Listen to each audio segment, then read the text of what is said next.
Where the airline situation is not getting better. Got some not so good news last night.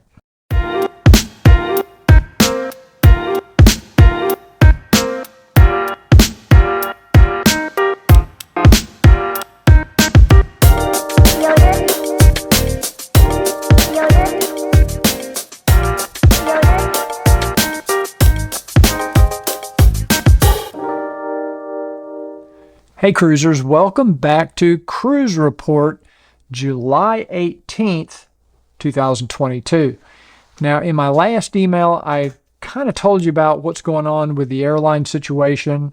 We are booked on Viking Mars. We're supposed to embark this coming Saturday, and our plan originally was to fly to Stockholm from Dallas-Fort Worth.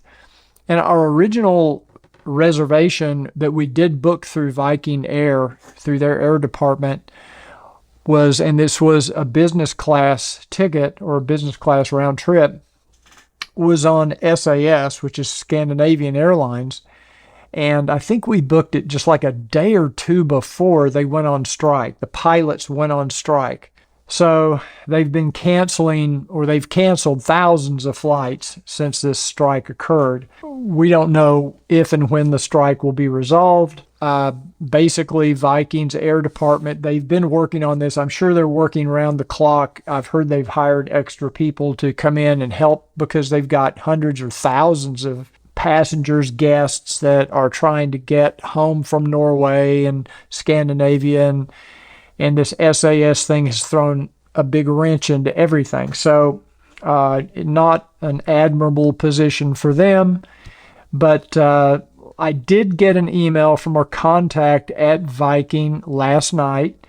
And before I tell you about that email, I would like to remind you that if you're passionate about cruising, I really would appreciate it if you'd take a second to click that subscribe button down below. And don't forget the notification bell so that YouTube will let you know when we come out with new videos.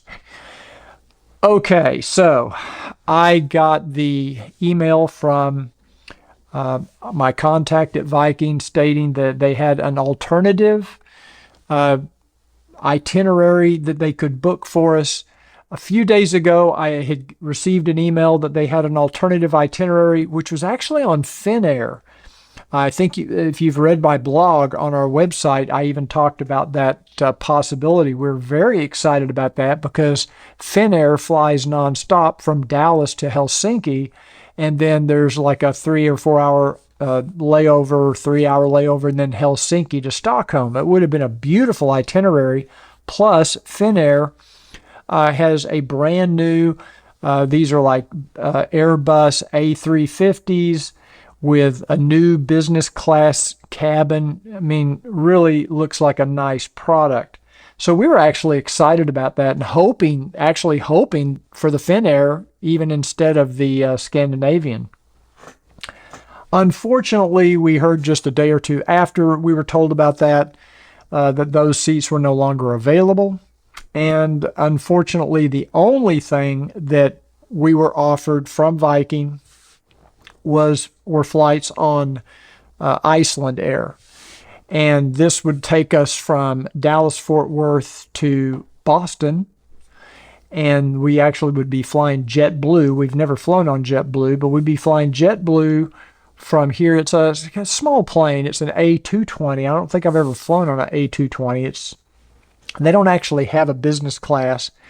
And in fact, we had to pay extra. In addition to what we've already paid for business class, we had to pay like another $140 just so we could get some seats with some extra legroom, like an exit row seat. We did that today.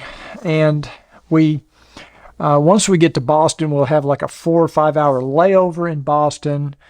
And then we will be on Iceland Air to Reykjavik, which is only about a 5 hour, maybe 5.5 hour flight. It's not a very long flight. And then we'll have a significant layover in Reykjavik. It's an overnight flight. And then we go from Reykjavik to Stockholm, which I think is about another 4 hour flight. The problem is the Boston, I say problem. The problem is the Boston to Reykjavik flight, which is the longest flight of the three, is on kind of an old 767. They don't really have what you would call international business class service. They don't even call it business class. They call it Saga Premier or something. I can't remember the name. Some of you out there probably have flown on Icelandair. You know what I'm talking about. But it's more like a domestic first class seat or a domestic business class seat. It's not a lay flat type seat. It's just a seat with some extra leg room. So it's not that experience that we thought we were going to be paying for when we purchased these very expensive business class upgrade. Of course, we don't have to pay any extra money, but I don't know or don't think we're going to be getting any money back either. So I'll put it this way: I wouldn't have paid $500 to upgrade to these seats. I'd have just flown in economy or premium economy or something else. I wouldn't have paid for these seats. Now coming home, since we can't come home on Scandinavia, we are coming home on Iberia, and we'll be going from Bergen to Madrid. And then we have to spend an extra night in Madrid because the flight didn't get into like 9 o'clock. And then we'll spend the night in Madrid, get up the next morning, and we'll be getting Iberia from there to, I believe, JFK. Now, that's a pretty long flight. That's about a 9-hour flight, 9 or 10 hours.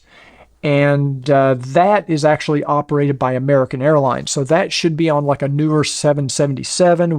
We are in business class, and those are the nicer, more lay-flat type seats. Unfortunately, right now, we don't have the best seats. So, and there's not much available because it's late in the game.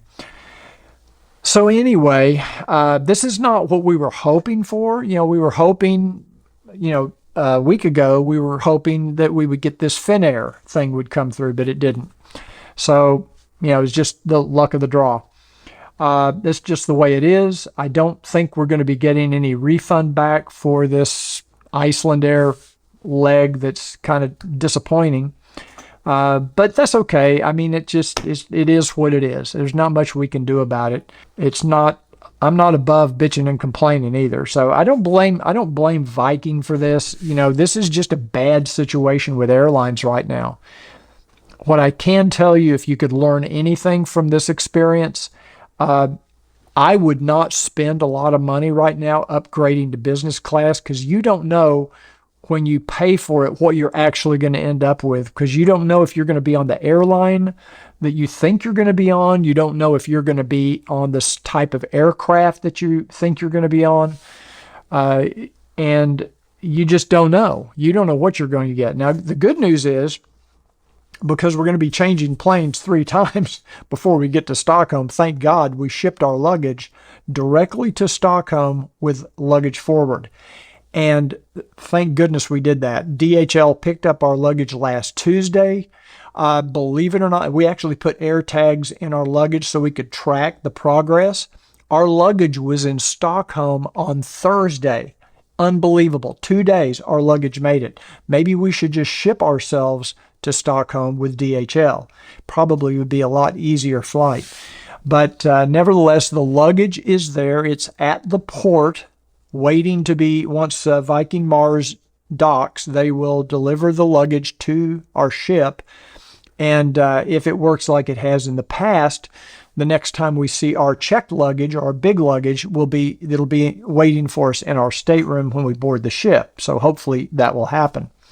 Other good news about this particular trip is we're not required to have any COVID pre-cruise testing for COVID because the countries that we're going to be in are not requiring that. Also, I'm not required to have a booster. I don't have a booster. Ricky does, but I don't. So we are required to be vaccinated, but that's it. I haven't heard anything about masks, so I don't know what they're going to be doing on the mask situation. I like to call them the useless mask. I would imagine it's a situation where if you want to wear a mask, you can, but I don't know if it's required in any, maybe in some of the ports it is. I just don't know yet. But we will be reporting every day. We'll be doing a blog every day with lots of pictures from the previous day's experience. So make sure you check out our website and just go ahead and bookmark that Viking Mars blog, because you'll find it on our website. And then we will be doing some videos from the ship, and we'll be posting them to our YouTube channel. That's why you want to subscribe and click that notification bell so that you'll know what our experience is on this brand new Viking Ocean ship. We're very excited to be back on Viking, and like I say, even though I'm disappointed the way this air transportation thing is played out, I don't blame Viking for this. I think they've done as good a job as they can given the situation, and they've been pretty proactive in helping us. I would say that if you book your air directly with an airline or through another travel agency or something like an Expedia or something like that, you're probably not going to get that kind of help. My guess is if you book directly with an airline, you're going to be spending a lot of time on hold if you're trying to get some help. One other thing I will say about the Iceland Air website, it's very archaic, very minimal. We have not been able to go in and change our seats or really do much of anything. And since our first flight from Dallas to Boston is on JetBlue, we're not exactly sure where we're supposed to check in for the flight. Are we supposed to check in on the Iceland Air website, or are we supposed to check in on JetBlue? Because I tried to check in, or I tried to get to JetBlue to see our itinerary, and their website, since it was booked, apparently this whole thing has been booked through Iceland Air. Because it was booked through Iceland Air, JetBlue's not letting us do anything. So I don't think we're going to be able to check in online 24 hours ahead of time. I think we're just going to have to go to the airport early on Thursday morning, get there early enough to check in, and then deal with it at that point. And because we're on JetBlue, we won't. I don't think we can go to. I am an Admirals Club member, so I don't know if the Admirals Club will let us go in the lounge.